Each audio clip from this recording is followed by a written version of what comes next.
বিশ্বাস করি যদি আজকে শহীদ রাষ্ট্রপতি জিয়া রহমান বেঁচে থাকতেন এমন ভূমিকা নিতেন যে ইসরায়েল এই অপকর্ম করার সাহস করত না।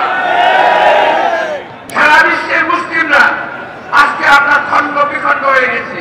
আজকে ফিলিস্তিনকে নিধন করার চক্রান্ত হচ্ছে, ঘৃণা করছে, এটা আমরা ভাবতে পারি এক কথায়। আসলে বিষয়টা কিন্তু তা নয়। ওরা ধীরে ধীরে সারা বিশ্বে মুসলমানকে একসময় নিঃশেষ করে দেওয়ার চেষ্টা করবে। মুসলিম বিশ্বের যে সকল মোড়ল দেশ নিজেদের রাজত্ব বাঁচানোর জন্য, নিজেরা বেঁচে থাকার জন্য আজকে নেতৃত্ব দিচ্ছে না, তাদের প্রতি আল্লাহর অভিশাপ নেমে পড়বে।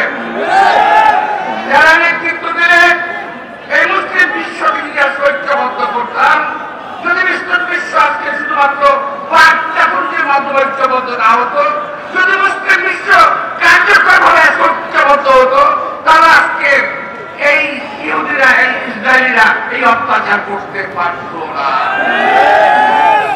সারা বিশ্বের মুসলিমরা আজকে আপনার খণ্ড বিখণ্ড হয়ে গেছে। আমরা মুক্তিযুদ্ধ করেছি আল্লাহর রহমতে। বিশ্বের যে কোনো দেশে গিয়ে বাংলার জামাল ছেলেরা যুদ্ধ দেশকে বাঁচানোর জন্য চেষ্টা করতে পারে। পত্র পত্রিকায়, সোশ্যাল মিডিয়ায় যে ছবি এসেছে, ওই ছবিটিকে তাকানো যায় না, ওটা দেখা যায় না, অসহ্য লাগে, অসহনীয় লাগে। প্রিয় ভাইরা, আজকে আমার মনে পড়ছে শহীদ রাষ্ট্রপতি জিয়া রহমানের কথা। আমি কৃতজ্ঞ চিত্রে শহীদ রাষ্ট্রপতি জিয়া রহমানের কথা অনুসরণ করব, যিনি ইরাক-ইরান যুদ্ধের বন্ধে হস্তক্ষেপ করেছিলেন।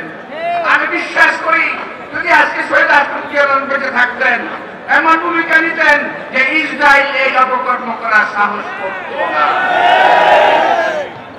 বাংলাদেশে এমন নেতৃত্ব প্রয়োজন, জিয়া রহমান দরকার।